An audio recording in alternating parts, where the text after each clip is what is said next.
अस्सलाम वालेकुम स्टूडेंट्स, आज के लेक्चर में हम लोग डिस्कस करेंगे characteristics of sound. Characteristics of sound में loudness, intensity, pitch, quality and sound intensity level include हैं। लाउडनेस से स्टार्ट करते हैं। स्टूडेंट, लाउडनेस साउंड की ऐसी खसूसियत है जिसकी वजह से आप डिस्टिंग्विश कर लेते हैं, फ़र्क कर लेते हैं दो डिफरेंट साउंड के दरमियान। और एक साउंड अगर लाउड हो और अगर एक फेंट हो तो आप उन दोनों में फ़र्क कर सकते हैं। It is due to loudness.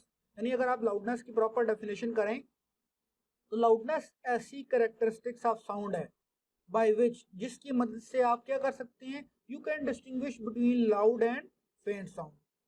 अब लाउडनेस के तीन फैक्टर गिवन है कि लाउडनेस फर्दर किसके ऊपर डिपेंड करती है। वो तीनों फैक्टर को देख लेते हैं। लाउडनेस डिपेंड करती है एरिया ऑफ वाइब्रेटिंग बॉडी के ऊपर, distance from vibrating body and amplitude of vibrating body के ऊपर। अब ये तीनों फैक्टर में वाइब्रेटिंग बॉडी का वर्ड क्यों आ रहा है?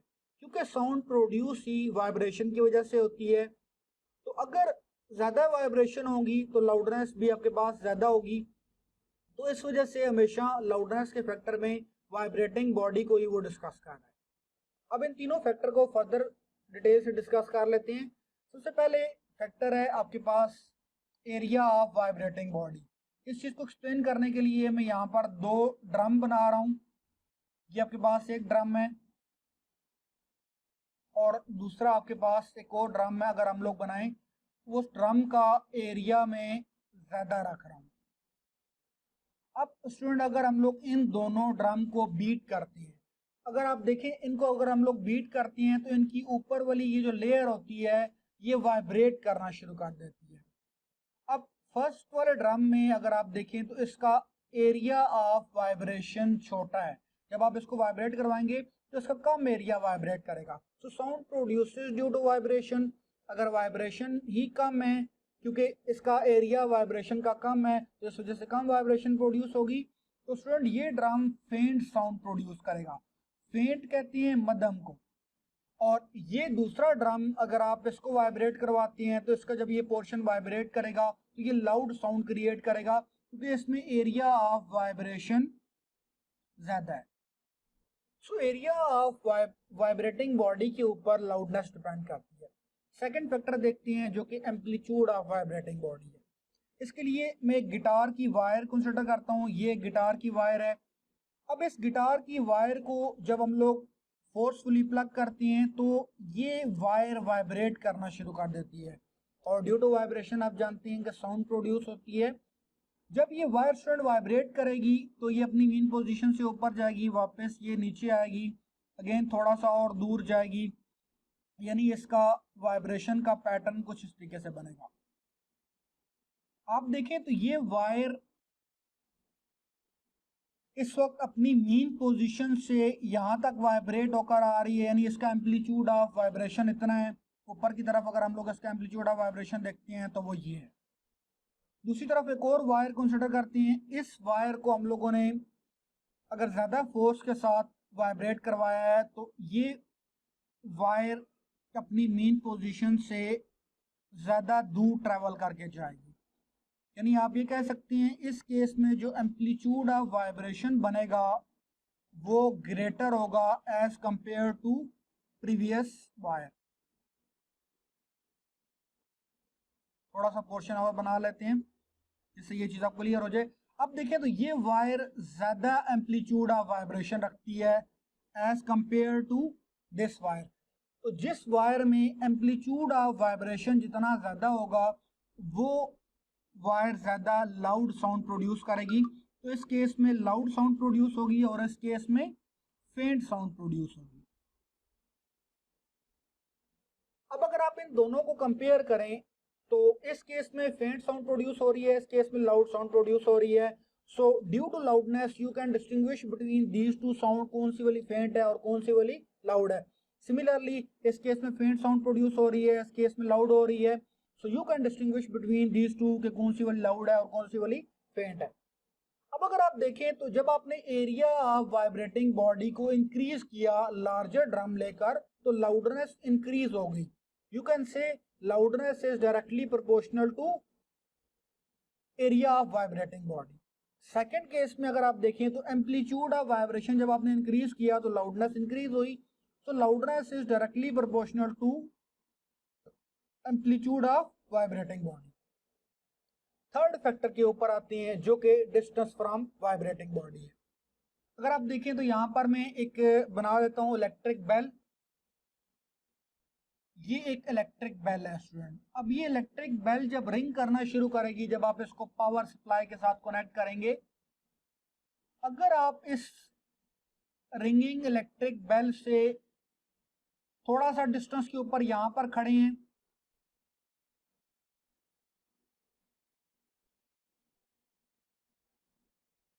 तो यहां पर आपको ये इस बेल की आवाज जो है वो लाउड आएगी। जब आप इससे कुछ ज़्यादा डिस्टेंस के ऊपर मूव करके चले जाएंगे तो यहाँ पर जाने के बाद आपको यही आवाज़ जो है वो थोड़ी फेंट आना शुरू हो जाएगी। आप देखें तो इस वाइब्रेटिंग बॉडी से पहले डिस्टेंस ये था तो वॉइस क्या हो रही थी, लाउड थी, और जब आपने इस वाइब्रेटिंग बॉडी से डिस्टेंस इंक्रीज किया तो सेकंड केस में वॉइस जो है वो फेंट हो गई है।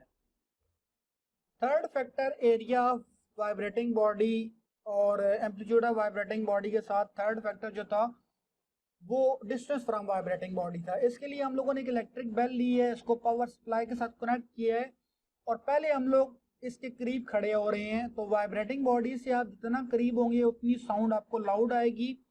अगेन अगर आप वाइब्रेटिंग बॉडी से ज़्यादा फार अवे मूव करके जाते हैं तो यहाँ पर आपको आवाज़ फेंट आना शुरू हो जाएगी।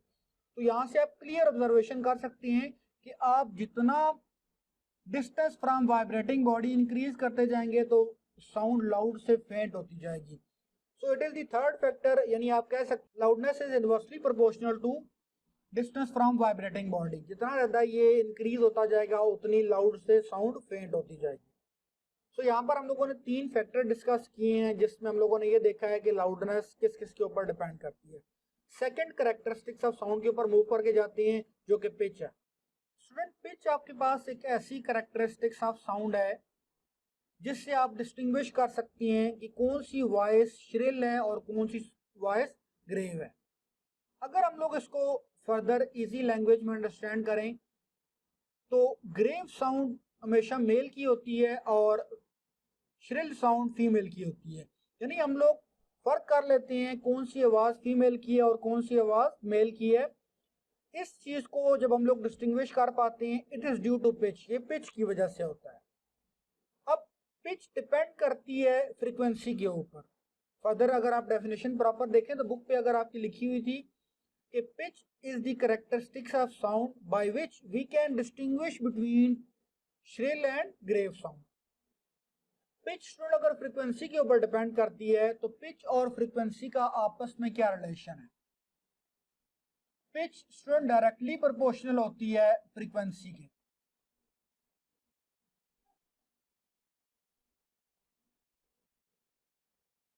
अब अगर आप पिच को इंक्रीज करते हैं तो फ्रीक्वेंसी भी इंक्रीज होगी, अगर फ्रीक्वेंसी को अगर आप कम करते हैं तो पिच भी कम हो जाएगी, because both are directly proportional to each other. अब वॉइस अगर मेल की देखें और फीमेल की अगर हम लोग ऑब्जर्व करें, दोनों की ऑब्जर्वेशन करते हैं, फीमेल में 7 चिल्ड्रन भी आ जाते हैं। मेल की जो पिच होती है वो लो होती है। अगर पिच स्टूडेंट लो होती है तो हमारी वॉइस की फ्रीक्वेंसी भी क्या होगी? लो होगी। सिमिलरली जो फीमेल होती हैं उनकी वॉइस की पिच ज़्यादा होती है तो उनकी फ्रीक्वेंसी भी क्या होगी? ग्रेटर होगी। अब अगर आपको क्वेश्चन आता है कि आप मेल की पिच और फ्रीक्वेंसी का रिलेशन डिस्क्राइब करें तो आप इसको इस तरीके से करेंगे कि यहाँ पर अगर हम लोग ग्राफ बना लेते हैं, ये एक्स एक्सिस है और ये वाई एक्सिस है। स्टूडेंट यहाँ पर फ्रीक्वेंसी को मैंने लो शो किया है। सेकंड पोर्शन में अगर आप देखें तो मैं यहाँ पर फ्रीक्वेंसी को ज़्यादा शो कर रहा हूँ। ये फ्रीक्वेंसी, जितने वेव नंबर ज़्यादा होंगे उतनी फ्रीक्वेंसी ज़्यादा होगी। तो यहाँ पर फ्रीक्वेंसी आपके पास हाई है, हाई फ्रीक्वेंसी, और यहाँ पर आपके पास लो फ्रीक्वेंसी है। तो यहाँ पर स्टूडेंट पिच भी आपके पास क्या होगी, ग्रेटर हो जाएगी, और यहाँ पर पिच आपके पास लो होगी।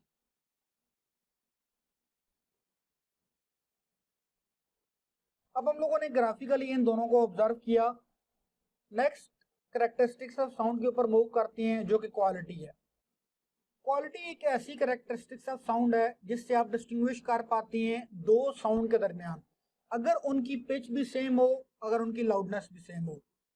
इस चीज़ को अगर हम लोग समझे तो लेट्स से आप क्लासरूम के बाहर खड़े हैं, क्लासरूम के अंदर दो स्टूडेंट हैं, वो दोनों स्टूडेंट बात कर रहे हैं, दोनों की जो साउंड है, दोनों की लाउडनेस भी सेम है और दोनों की पिच भी सेम है। यानी अगर दोनों मेल स्टूडेंट आप ले लें, दोनों फीमेल स्टूडेंट कंसिडर कर लें, तो दोनों की पिच और लाउडनेस अगर सेम है तो फिर भी आप डिस्टिंग्विश कर लेती हैं कि ये और स्टूडेंट की वॉइस है, ये और स्टूडेंट की वॉइस है।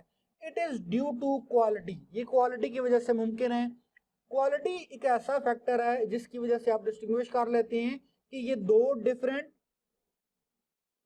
स्टूडेंट की साउंड है। अब इसको अगर हम लोग फर्दर ग्राफ से समझें, क्वालिटी को फर्दर एक्सप्लेन करने के लिए मैंने 3 डिफरेंट म्यूजिकल इंस्ट्रूमेंट की वेव फॉर्म बना ली है, यानी तीनों साउंड प्रोड्यूस कर रहे हैं, उसकी तीनों साउंड की वेव को अगर हम लोग ऑब्जर्व कर रहे हैं तो यहाँ पर आप देखें तो 2 पीक्स बन रही हैं, यहाँ पर भी 2 पीक्स बन रही हैं, यहाँ पर भी 2 पीक्स बन रही हैं। यानी हम लोगों ने सेम ग्राफ लिया है तीनों साउंड का।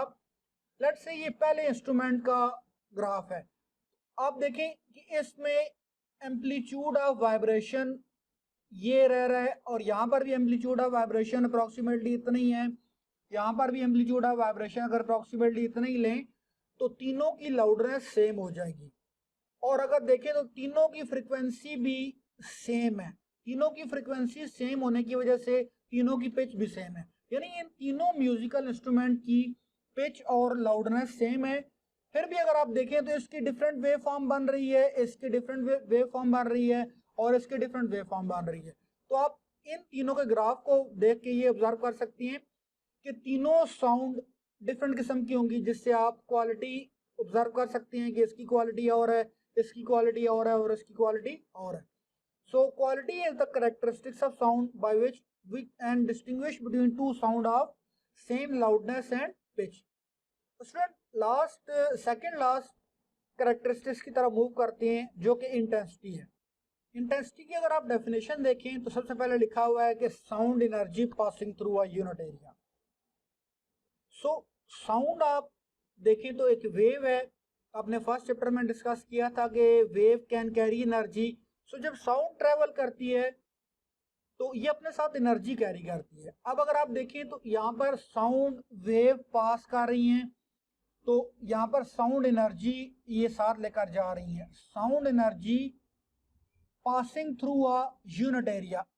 स्टूडेंट सब सामने में इसके यूनिट एरिया बना रहा हूँ। यूनिट एरिया कैसे होता है, जब लेंथ और विड्थ दोनों 1 मीटर हो तो ये जो एरिया होगा वो 1 मीटर स्क्वायर का एरिया हो जाएगा। तो 1 metre square area unit area को रिप्रेजेंट कर रहा है।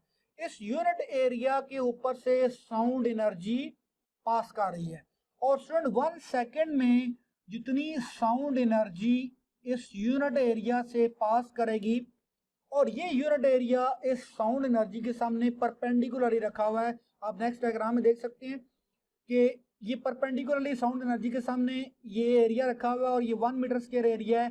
1 सेकेंड में अगर ज्यादा साउंड एनर्जी पास करे इस यूनिट एरिया से तो इंटेंसिटी जिसका सिंबल आई होता है वो ग्रेटर होगी, और अगर कम sound energy 1 metre square area से 1 सेकेंड में पास करती है तो इंटेंसिटी लो हो जाएगी। अब स्टूडेंट यहाँ पर एक इंपॉर्टेंट चीज डिस्कस कर लेती हैं कि जो इंटेंसिटी की यूनिट होती है, यूनिट ऑफ इंटेंसिटी, वो वाट पर मीटर स्क्वायर होती है। और एक और एमसीक्यूज अगर हम लोग देखें या न्यूमेरिकल में भी ये चीज इंपॉर्टेंट होगी, जो फेंटेस्ट ऑडियोबल साउंड की इंटेंसिटी होती है। यानी फेंटेस्ट ऑडियोबल साउंड का ये मतलब है कि वो साउंड जिसकी इंटेंसिटी इतनी कम है लेकिन वो फिर भी आपको ऑडियोबल आपको सुनाई दे सकती है, उसको हम लोग आई से नहीं आई नॉट से रिप्रेजेंट करते हैं, और उसकी वैल्यू 10 राइज टू पावर -12 होती है। और अगेन यूनिट इंटेंसिटी की सेम रहेगी, वाट पर मीटर स्क्वायर। अब अगर आप गौर करें तो इंटेंसिटी की जब हम लोगों ने यूनिट यहाँ पर लिखी तो इंटेंसिटी की यूनिट में हम लोगों ने लिखा वाट पर मीटर स्क्वायर। तो इसकी डेफिनेशन में तो हम लोगों ने पावर का कुछ जिक्र ही नहीं किया। जब पावर नहीं है तो वाट फिर कहां से आ गया, क्योंकि वाट तो पावर की यूनिट होती है। तो इसको फर्दर करते हैं एक्सप्लेन। वाट पर मीटर स्क्वायर, इसको अगर मैं इजी इसको मैं लिखूं, अगर नेगेटिव पावर को मैं अगर डिनोमिनेटर में इसको ले जाऊं तो ये वाट पर मीटर स्क्वायर हो जाएगा। अब स्टूडेंट वाट को मैं यहाँ से रिमूव करूंगा, तो वाट को रिमूव करने के लिए यहाँ वाट को मैं फर्दर रिप्लेस करूंगा। वाट इक्वल होता है जॉउल पर सेकंड के, जॉउल पर second divided by metre square. अब ये कंप्लीटली आप देखें तो ये डेफिनेशन के अकॉर्डिंग ये चीज चली गई है कि साउंड एनर्जी पास कर रही है तो जूल में साउंड एनर्जी होती है। यूनिट एरिया मीटर स्क्वायर से रिप्रेजेंट हो रहा है, पर सेकंड पास कर रही थी तो यहाँ पर सेकंड भी आ रहा है। तो यानी ये डेफिनेशन के अकॉर्डिंग ये यूनिट बनी हुई है, सिर्फ जूल पर सेकंड को हम लोगों ने वाट से रिप्लेस कर लिया है। तो यहाँ पर हमें वो पावर की सेंस आ रही है, उससे आप लोगों ने कंफ्यूज नहीं होना। नेक्स्ट जो करेक्टरिस्टिक्स ऑफ साउंड है, जो कि साउंड इंटेंसिटी लेवल है, उसकी कंप्लीट डेरिवेशन है, वो इंशाल्लाह नेक्स्ट लेक्चर में डिस्कस करेंगे। यहाँ तक अगर आपको कोई भी क्वेश्चन हो तो आप कमेंट सेक्शन में पूछ सकते हैं।